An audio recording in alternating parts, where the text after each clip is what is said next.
Okay, my affairs with sport. Well, rugby. We met when I was 11, when I went from primary school to big boy school. And I'd never really heard of you before. And we really didn't get on, did we? It wasn't your fault. The rules seemed fairly straightforward, if a little bit weird. No, the fault lay with the fact that, I was fine when I had the ball. I could run quite fast. But then those big bastards would just grab me and push me in the mud and take the ball away. So it never really worked for me. So we parted company.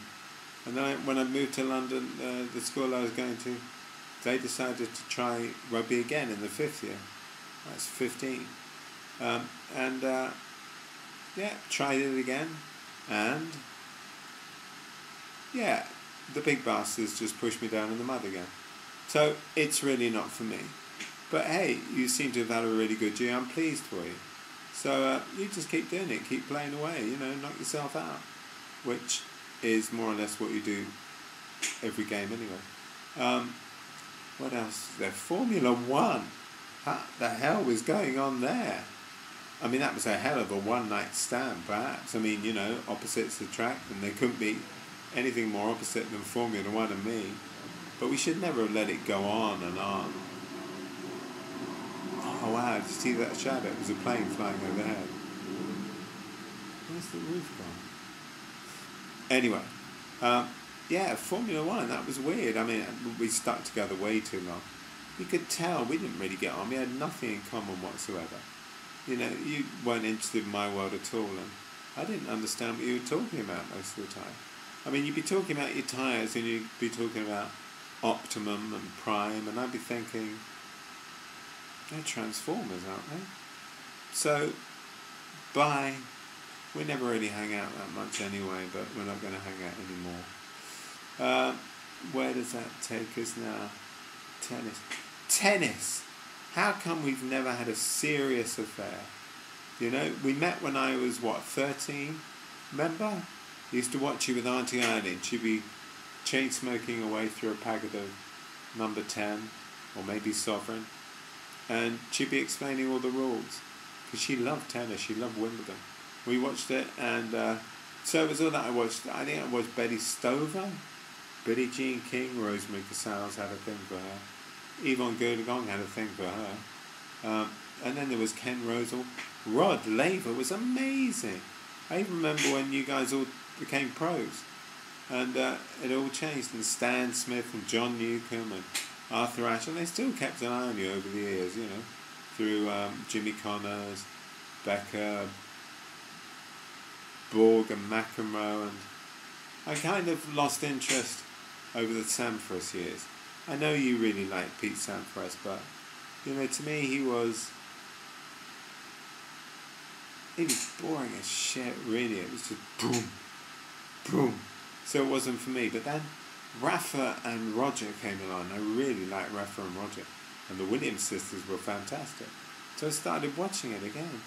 And then this year, Rafa and Roger at Wimbledon. Wow, what happened? And Novak and Andy get through to the end, and Andy wins. And meanwhile, Venus gets knocked out early. It's not surprising now. She's getting older. But Serena getting knocked out. Nobody expected that. Marion won. And Laura Robson did brilliantly, so I don't understand why I don't keep more of an eye on you. Maybe I will this year. And now the big one, the big breakout. Breaking up is hard to do. Premier League, it's over. I'm afraid I won't be seeing you again. Don't get me wrong, it was a fantastic 6-7 years. I loved all of you. I loved each and every part of you. But you wanted me to keep focusing on your Manchesters and your Arsenal. But I liked your Middlesbrough. Really. I mean, everyone in that squad came from a 50-mile radius. But you didn't like them, did you? And I even liked Charlton. I remember watching Charlton in the early days, but you didn't like Charlton either, did you? So I focused on your top 4 or 5. And you know what?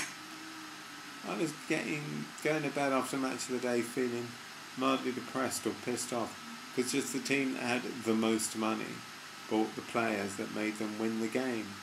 And it was kind of, the game got lost and the money took over, so I don't know. And then Wigan, lovely Wigan that you're always going to keep, I thought. You let them go, so yeah, not for me, Premier League. I'll pop in every now and again. I'll probably record Match of the Day, but if it's all the same with you, I'll watch it on a Sunday afternoon, because I don't want to go to bed pissed off anymore. And that was it. I thought my sporting days were over. Until... Alright, cricket. Cricket, people have been trying to get me to get into cricket since I was a kid, and it hasn't worked. You know, they expect I played it a little bit. I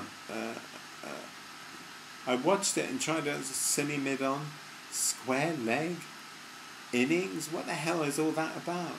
I'm watching a game of cricket seriously. I'd rather wax my pubes individually, hair by hair, than watch a game of cricket. But it's the Ashes. All right, I'll give it a go. Unfortunately, I can't get it on TV, or should that be fortunate? So, BBC Radio 5 Live Extra. I love the BBC, although other broadcasting systems are available. And it said it started at 10:30 in the morning and went on continuously till 6 o'clock in the evening. So I turned it on at 10:30, and let me tell you, I turned it right off again at 6 o'clock in the evening. I loved it. I loved listening to it. I loved the excitement of hearing another wicket had been gone, or somebody had been caught, or leg before wicket. All these things made sense. And to hear these people talking about it with such love and such knowledge. And I was talking about this with a chap who used to work at the Comedy Store, apparently. Name's Len Simpson. And I'm not sure what he did. I think he might possibly have... Yeah, I think he parked cars out the front sometimes. Anyway, and he was saying that you wouldn't get it in another sport. There's no way getting dual commentators. On the Test match special, you get one England, one Australia.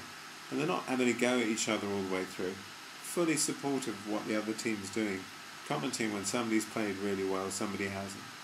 You know, at the end of a day's play, they might say, well, England were quite lucky to squeak through that with it. And the Australian was saying, no, you done well, you know, our lads. It's just so amiable. And I found that I was hooked, and I listened to it the next day, and the whole of the first test. People said the second test won't be as good. They were wrong, it was. Now I'm waiting for the third test, which I think starts this week. But an interesting thing was I discovered that the highlights were on Channel 5. And so it only lasted an hour. Great, I need the score. I was just going to watch the highlights. And it was interesting, because now that I'd listened to it all day and I had more of a grip on the game, I sat down to watch it, and after about 49 minutes I was thinking of getting the tweezers and starting on my pubes. I still can't bear watching it. God, it's dull as dishwater to watch. But I think I'm going to tune in more and more to Test Match Special. So my new love is someone that I can't bear looking at, but I love hearing people talk about. So that's going to be my new sporting affair. But I think I'm going to keep my eye on tennis just every once in a while.